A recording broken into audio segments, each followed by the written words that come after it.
Guarding against theological minimalism. This just means that not seeing the secondary doctrines as unimportant. So in other words, we all need to be studying this book ourselves. Do not rely on pastors.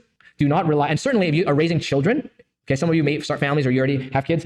If you're raising children, it is not the church nor the Christian school's primary responsibility to raise your kids in the Lord. Why do I say that? You might say that's just your opinion. Well, Ephesians chapter 6, verse 4 says, fathers, do not provoke your children to anger, but raise them up in the discipline and instruction of the Lord. It's clearly the dad's job and the parent's job. You see that in Proverbs as well. That's what the Bible teaches. So therefore, parents, and some of you are thinking that has nothing to do with you. You're not even married. You're still in school. Okay. I said this at last weekend when I was at another church camp and I was preaching at their retreat. I said the same because there are a lot of young people just like here. I encourage you because there is wisdom in praying and thinking and planning for the future. Because chances are more of you than not in 15 to 20 years will be married and with kids. Okay. And therefore, what I'm saying now is you might think that doesn't apply to me. I'm just a student. I just finished high school. I'm in high school. I'm in college. Think ahead and think about what I'm trying to say.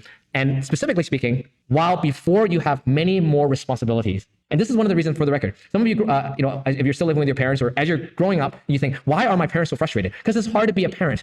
Because it's tiring and there's a lot of responsibility and, most parents are trying their best, hopefully they'll try their best with Jesus' help so they're not angry all the time, but because it's hard to be a parent. Part of the reason is because there's a lot of responsibilities. Why do I say that? It's because before you become a parent, read this book. Because when you become a parent, you won't have time to read this book. And therefore you need this book in your mind, psyche, worldview, mind space, intuition, so that when you are making adult decisions, big decisions, career related, housing, mortgage decisions, your children, how to raise them, how many kids you should have, which school to send them to, your mind is already immersed in the Word of God so that you can make biblically wise decisions for you, for your spouse, or with your spouse, I should say, and for your children.